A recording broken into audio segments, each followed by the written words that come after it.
வீட்டில் இலவு விழுன்னு காத்துக்கிட்டு இருக்கக்கூடிய அரசியல் விமர்சகர்கள் என்ற பெயரிலே நடமாடக்கூடிய இந்த நபர்களினுடைய தட்டிலே எங்கடா மலம் விழுந்து விடுமோன்ற எண்ணத்தில் பார்த்தீங்கன்னா தெரிஞ்சுக்கிட்டு இருக்காங்க. என்னன்னா இன்னைக்கு ஒரு 7-8 மணி நேரத்தில் எங்களுடைய சின்னையா அவர்களை சுற்றியும் ஐயா அவர்களை சுற்றியும் கட்சியினுடைய பொறுப்பாளர்களை சுற்றி என்ன நடக்குதுன்னே தெரியாமல் இவனுங்களை பார்த்தீங்கன்னா தலையை சொரிஞ்சிக்கிட்டு உட்காந்துருக்காங்க. ஐயோ இந்த 2-3 மாதம் அவங்கள வச்சு தான் நான் நம்ம குப்பையை கொட்டிக்கிட்டு இருக்கேன், நம்ம குடும்பத்தை காப்பாற்றிக்கிட்டு இருக்கேன் அப்படின்னு சொல்லிட்டு பார்த்தீங்கன்னா இப்போ எல்லாமே என்ன பண்ணிட்டு இருக்காங்கன்னா எங்கே என்ன நடக்குது இவங்களை ஒன்று சேர விடக்கூடாது அப்படின்னு சொல்லிட்டு பார்த்தீங்கன்னா இந்த டீ கடை முன்னாடியிலேருந்து எல்லாம் பேச ஆரம்பிச்சிட்டாங்க. எங்களுக்கெல்லாம் ஒரு பெரிய சந்தோஷம் தான்.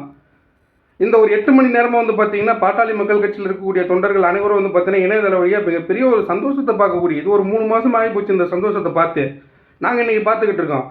ஆனால் அரசியல் விமர்சகர்கள் என்ற பெயரிலே மலம் தின்னு கழிக்கும் வியூஸை வாங்கி அவர்களுடைய வயிற்றை நிரப்பக்கூடிய நபர்களுக்கு இன்று மிகப்பெரிய செருப்படி வழி. இனிமேல் அடுத்து உன் குடும்பத்தில் இளவு விழுன்னு காத்துட்டு இருக்காதீங்க. ஒரு நாள் உன் குடும்பத்தில் விழும்போது அதோட வலியும் வேதனையும் பெருசாக தெரியும். புரியுதுங்களா? கண்டிப்பாக எங்களுடைய குடும்பம் என்றைக்கும் கலையாது.